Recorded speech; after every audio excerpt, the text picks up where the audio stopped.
এই দেখুন আমার এক ভাইকে পেয়েছি এখানে বাজার করতে এসে। হ্যাঁ, সেই ভাই অনেক ভালো ভালো কথা বলছে। এই ভাইয়ের সাথে আমার অনেক দিনের সম্পর্ক। ভাইয়ের ছেলে মানে আমার ছেলেরই মতন মানে বলতে গেলে আমাদের পাড়াতেই থাকে ভাই। তো ভাই কি বলছে শুনুন, মানে আমাদের চ্যানেলের সম্বন্ধে।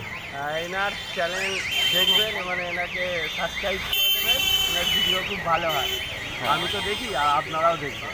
Thank you so much. আর ভাইয়ের এইখানে আদির দোকান, ঠিক আছে, চায়ের মানে বিখ্যাত দোকান। এই কদমতলায় এমন কোনো লোক নেই যে ভাইয়ের দোকানে আসেন না, ঠিক আছে। আর প্লাস ভাই এখন এই সামনে এই জিনিসগুলো রাখছে, ঠাকুরের মানে বিভিন্ন শীতের জামা ইত্যাদি এই দেখছেন। আর এই দেখুন পেইচুন দিকে হচ্ছে ভাইদের একদম বিখ্যাত এই চায়ের দোকান। কদমতলায় এলে এই দোকানে, ভাইয়ের দোকানের চা না খেলে তাহলে আর কিছুই হবে না, ঠিক আছে। এই দেখুন ফ্র্যাঙ্ক রোজ, কদমতলার মোড়ে, এই দেশপ্রিয় মিষ্টান্ন ভাণ্ডারের পাশেই একদম, মানে ঠিক যে বাস স্ট্যান্ডটা আছে, বাস স্ট্যান্ডের পাশে বাজার, বাজারের অপোজিটেই হচ্ছে ভাইয়ের দোকান, ঠিক আছে। থ্যাংক ইউ ভাই।